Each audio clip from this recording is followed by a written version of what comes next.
Hi. Um, this video is kind of supplementary to some of the cover versions we've been posting online, myself, Joel and Lincoln. Obviously, it's a bit of a strange situation at the moment because we can't actually get together and play and record things in the same location because of the coronavirus situation. So what we're having to do is each record our parts, and then whoever's going to be doing the mixing, be it me, Joel or Lincoln, in this case it's actually going to be Lincoln doing it. Then has to kind of stitch all the parts together.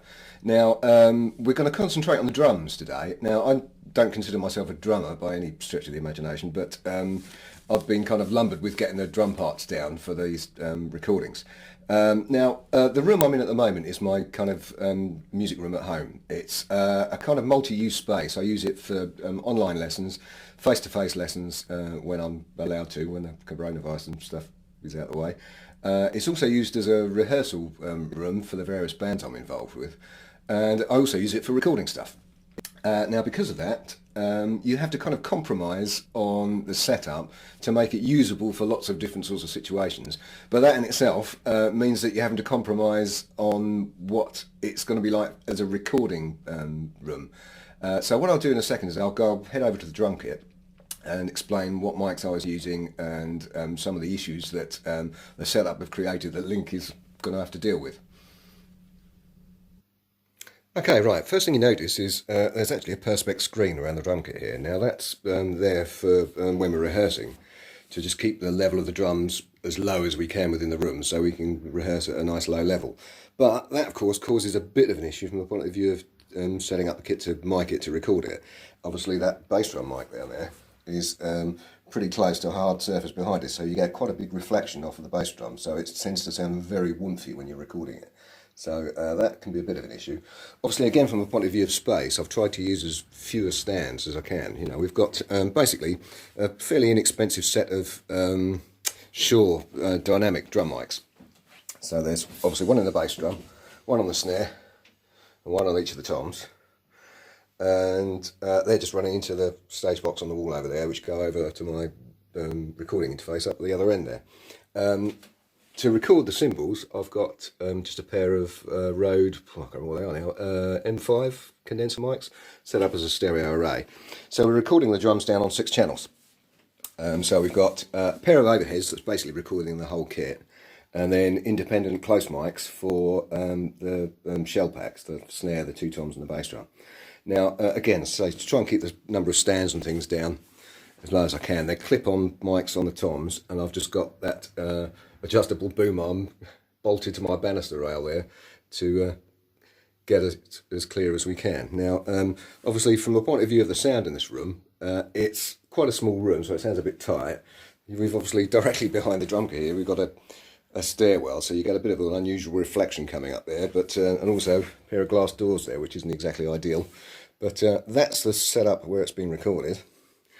Now, again, because of my technical limitations as a drummer, this last one was absolutely at the limit of what I can actually hold together as, as a drum part. So what I did was I knew that my actual sort of dynamic control was going to be a bit iffy because I was pushing my technical ability. So what I've actually done is when I recorded the channels coming in, I set the compressors up on the inputs to just try and even out my rather uneven strokes to get the levels as consistent as I can before I sent them the dry stem files over to Lincoln.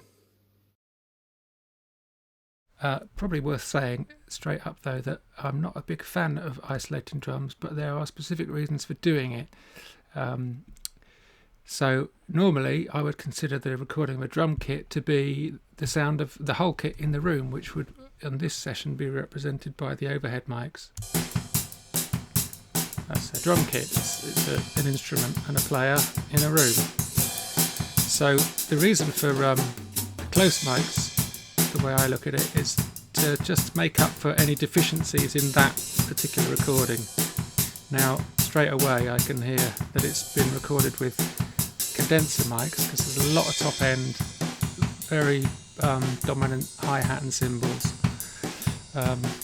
Another good reason why I prefer ribbon mics as overheads. But nevertheless, it's nice and clean, there's good dynamic range in it, so we're going to use that as the basis for the sound. but we're going to need more kick, we're going to need more snare and toms to add into it to give it more power and presence. So in the next bit I'll go into that.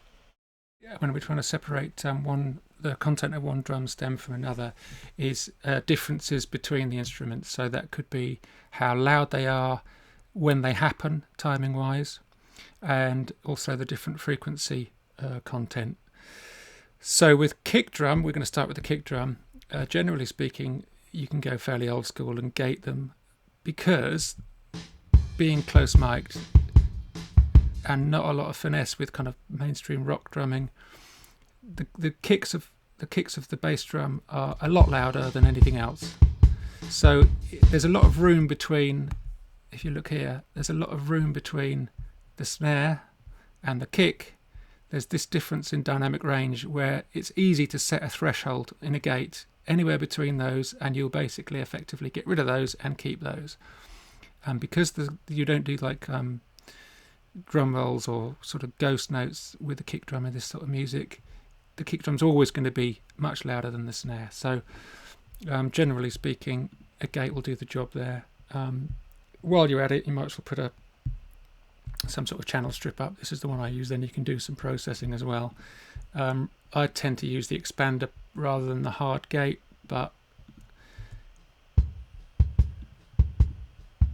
attack on quickly so you get the transient hold, because you still want the bass drum resonance.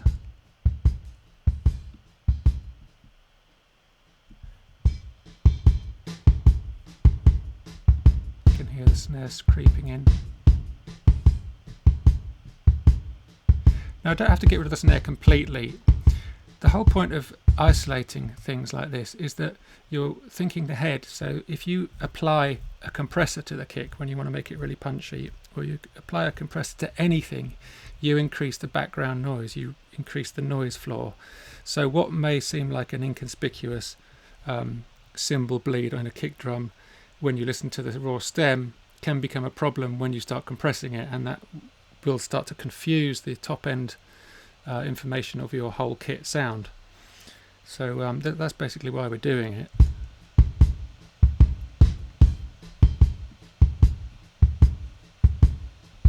Okay, we've nearly got rid of all of it.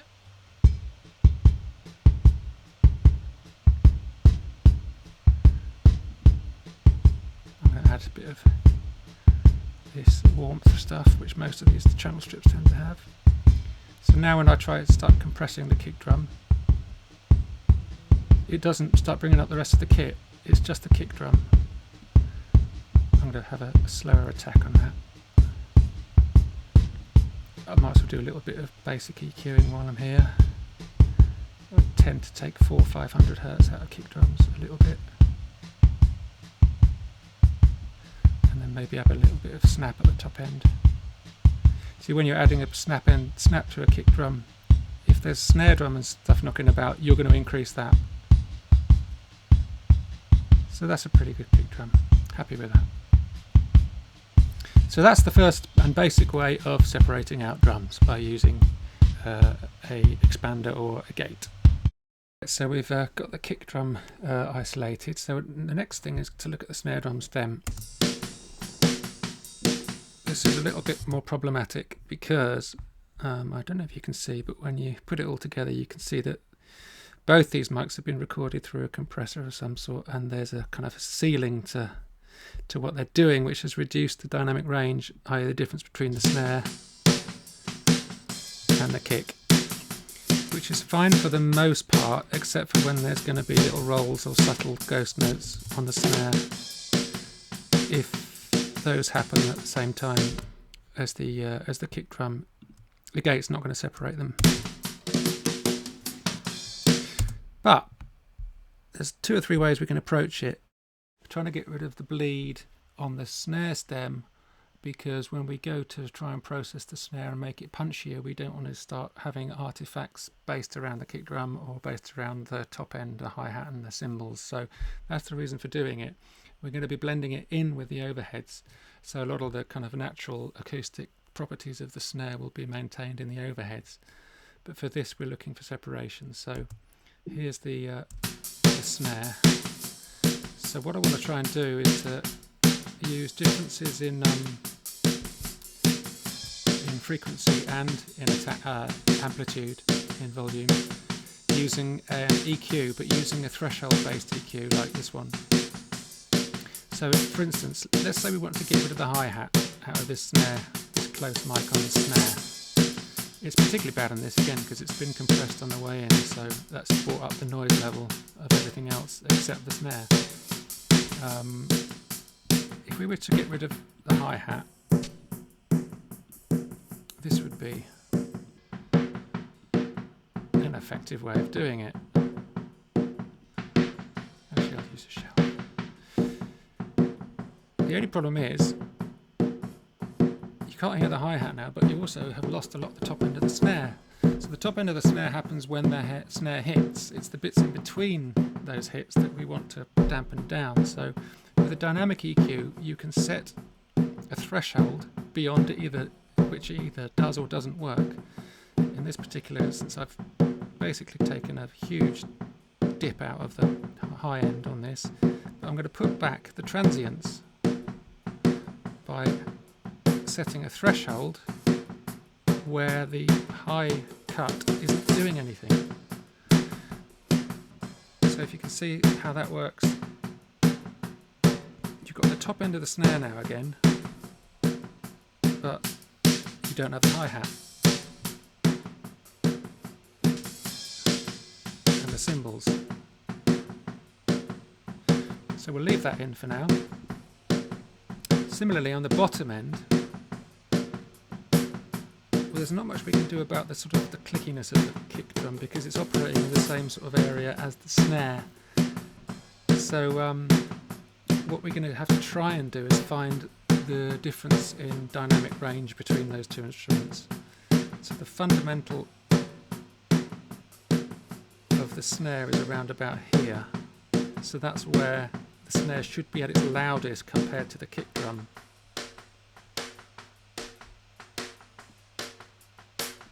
Yeah, that's taken the snare right out, but the kick drum's still there. So that's where the snare's living.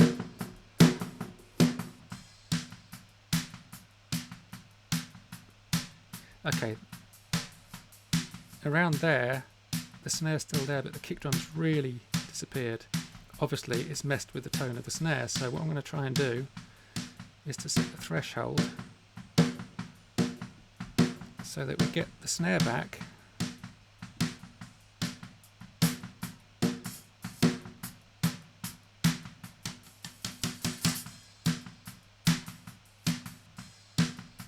That's not really going to play ball.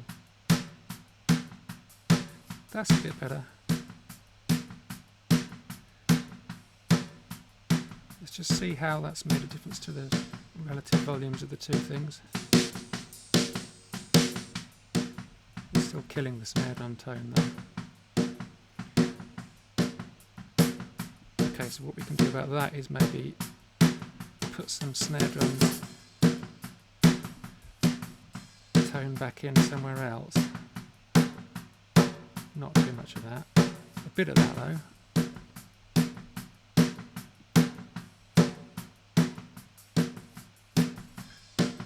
Could even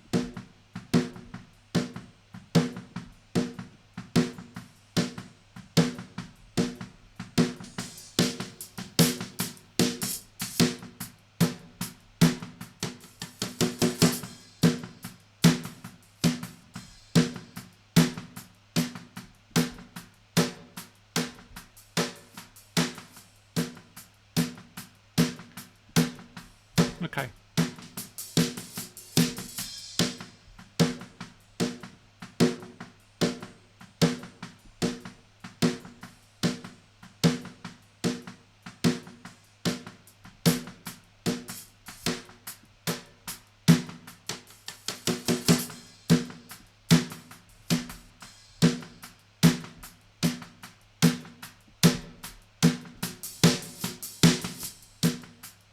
Right.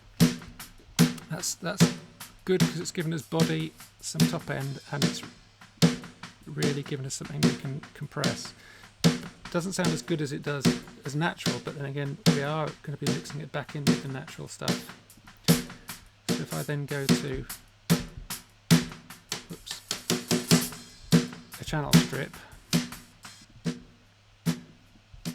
I can start doing stuff with this snare, because I've taken out a lot of the kick drum and given myself a window to put a threshold, and it still sounds enough like a snare for it to work.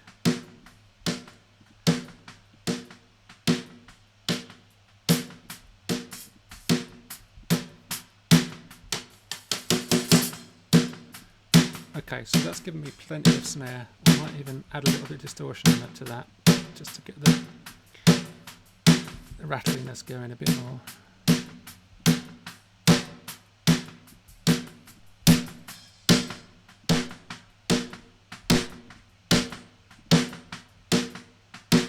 There we go. So if that's without all those plugs, so there's loads of hi-hat, loads of kick drum. Now I've got loads of snare. It's a bit stilted, but it's going in with this.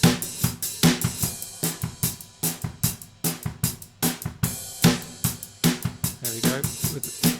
Bringing it in doesn't make an audible difference to what you're perceiving in the top end, or with the kick drum.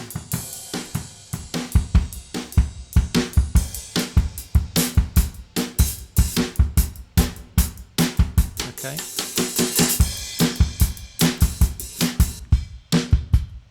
So those are just the close mics. Now they actually sound like close mics.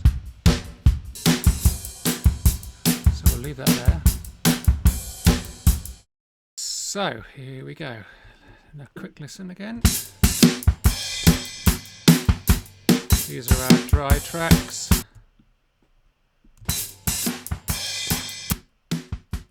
Which are all tight and punchy and not natural.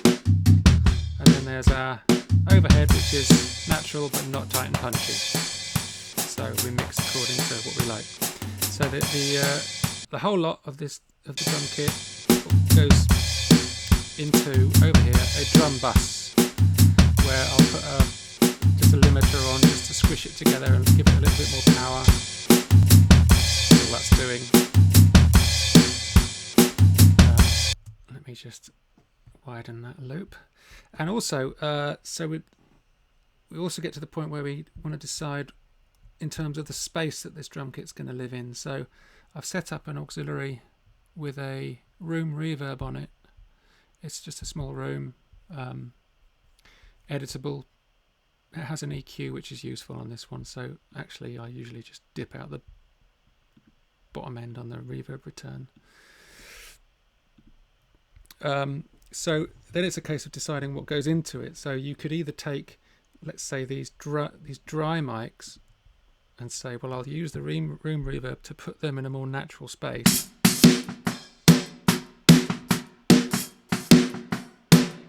Which sort of works, makes them a bit more natural, but it does push them back in the mix. So in the context of the mix, that may or may not work. The other option is to not do that, is to actually do the opposite and take the overhead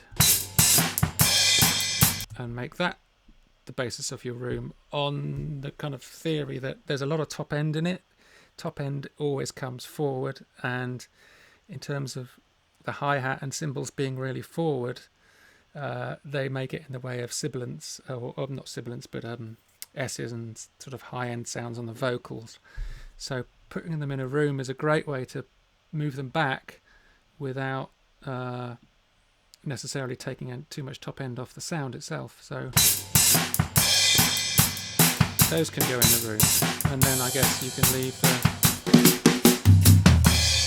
your dry mics dry, and they'll be more punchy at the front, overheads go to the back. Or you could do a combination of all of them. I tend to just leave the kick dry, because this sort of kick sound, it's pretty much all bottom end anyway, and yeah, it's not very forward anyway. It's quite pillowy, that kick, so that's fine. But yeah, that sounds like a drum kit recorded in a room now, but fairly punchy with well-tuned toms.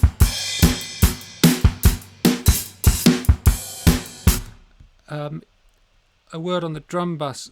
There may be some more processing to do on the whole kit, but at this stage I wouldn't do that, because that really is only best done in context of the whole track. So I think I'll leave the drums for now and move on to the rest of the track.